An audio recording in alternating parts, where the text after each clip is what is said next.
दुनिया की सबसे बड़ी और मजबूत इकोनॉमीज में शामिल जर्मनी आज अपने सबसे बड़े संकट से गुजर रहा है। 2024 में जर्मनी की जीडीपी 0.2% से घट गई और ये दूसरा लगातार साल है जब उनकी अर्थव्यवस्था कॉन्ट्रैक्ट कर रही है। पिछली बार ऐसा 2000s के शुरुआत में हुआ था, एक समय जहां जर्मनी यूरोप की इकोनॉमिक इंजन माना जाता था। आज वही देश स्टैग्नेशन का शिकार है। कोई ग्रोथ नहीं, नए जॉब्स नहीं और इंडस्ट्रीज भी प्रेशर में है। जर्मनी के पॉलिसी मेकर्स और लोग अब खुद पूछ रहे हैं, क्या हम सच में यूरोप के सिक मैन बन चुके हैं? आईएमएफ और ईयू के डेटा के मुताबिक जर्मनी का ग्रोथ रेट अब यूरोजोन के एवरेज से भी नीचे है और ये सिर्फ एक इकोनॉमिक डिप नहीं है, ये एक वार्निंग है कि दुनिया के सबसे एडवांस देश भी गिर सकते हैं जब स्ट्रक्चर वीक हो जाए। एक समय था जब जर्मनी की इंडस्ट्रीज सस्ती और भरपूर रशियन गैस पर चलती थी, लेकिन यूक्रेन और रशिया के वॉर के बाद जर्मनी ने रशियन गैस इंपोर्ट लगभग बंद कर दिया और उसका असर जर्मनी की इकोनॉमी पर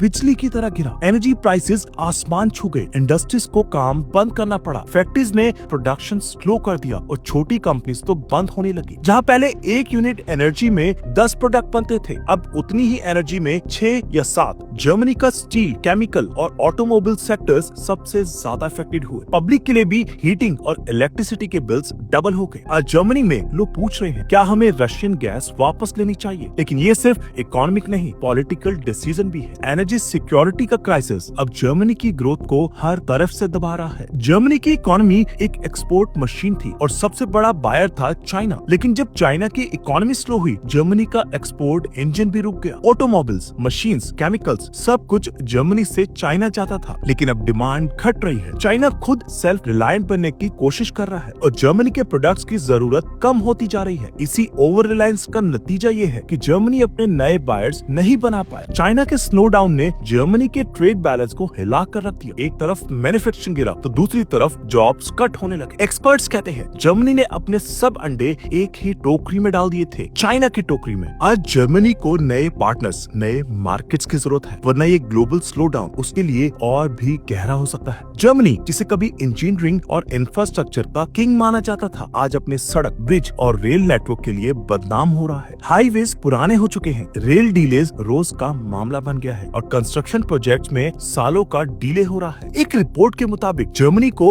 अगले 10 सालों में 500 बिलियन यूरोस इंफ्रास्ट्रक्चर रिपेयर में लगाने पड़ेंगे। लेकिन सिर्फ इंफ्रास्ट्रक्चर ही नहीं, काम करने वाले लोग भी कम पड़ रहे हैं। एजिंग पॉपुलेशन के चलते स्किल्ड वर्कर रिटायर हो रहे हैं, नए लोग उनकी जगह ले नहीं रहे। हॉस्पिटल्स, फैक्ट्रीज, IT कंपनीज, सब जगह लेबर शॉर्टेज है। आयरनी देखिए, काम है, पैसा भी है, लेकिन काम करने वाले नहीं। ये डबल क्राइसिस जर्मनी को धीरे धीरे अंदर से खा रहा है। इंफ्रास्ट्रक्चर और मैन पावर दोनों बैकबोन होती है इकोनॉमी की, और जब दोनों ही हिल जाएं तो गिरना तय है। जर्मनी के शहर आज सिर्फ ट्रैफिक जैम से नहीं बल्कि हड़ताल से भी भरे पड़े हैं। Railway workers, airport staff, even postal employees सब प्रोटेस्ट कर रहे हैं बेटर सैलरी और वर्किंग कंडीशंस के लिए। पिछले कुछ महीनों में जर्मनी के ट्रांसपोर्ट नेटवर्क में इतनी दिक्कतें हुई हैं कि लोगों ने उसे स्ट्राइक नेशन कहना शुरू कर दिया है। सिर्फ पब्लिक वर्कर्स ही नहीं, प्राइवेट सेक्टर भी क्राइसिस में है। डॉयचे बैंक, जर्मनी का सबसे बड़ा बैंक, ने अनाउंस किया है कि वो लगभग 2000 जॉब्स काट रहा है। क्यों? क्योंकि प्रॉफिट गिर रहे हैं और कॉस्ट कंट्रोल करना मुश्किल हो रहा है। जब एक देश की रेल, एयर और फाइनेंस सेक्टर्स सब एक साथ अनस्टेबल हो जाएं, तो इकोनॉमी का इंजन भी हिल जाता है। आज जर्मनी के नौजवान पूछ रहे हैं कि ये देश अब भी उनके सपनों का जर्मनी है। जर्मनी की इकोनॉमिक क्राइसिस सिर्फ जीडीपी तक सीमित नहीं है, अब इसका असर सरकार की कुर्सी तक पहुंच गया है। बर्लिन की रूलिंग कोalition, जो पहले से ही 3 अलग अलग पार्टीज का जुगाड़ है, बजट कट्स को लेकर अंदर ही अंदर टूट रही है। एक तरफ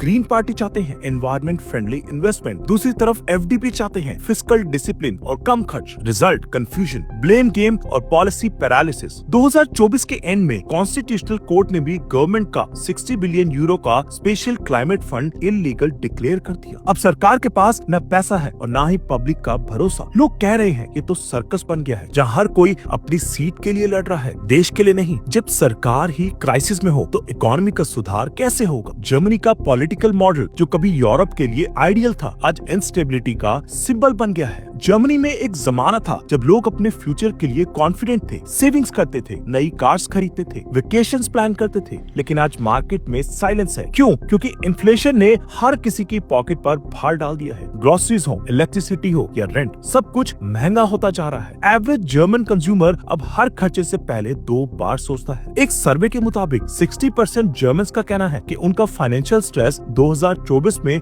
ऑल टाइम हाई पे था। जब लोग खर्च करना बंद कर देते हैं तो डिमांड गिरती है और डिमांड गिरे तो इकोनॉमी और नीचे जाती है। ये विशियस साइकिल बन चुकी है। जर्मनी में आज कंजप्शन कॉन्फिडेंस अपने लोएस्ट पॉइंट पे है सिंस 2008 रिसेशन। जब एक डेवलप्ड नेशन का मिडिल क्लास इतना अनश्योर हो जाए तो समझ लीजिए कि हालात कितने सीरियस है।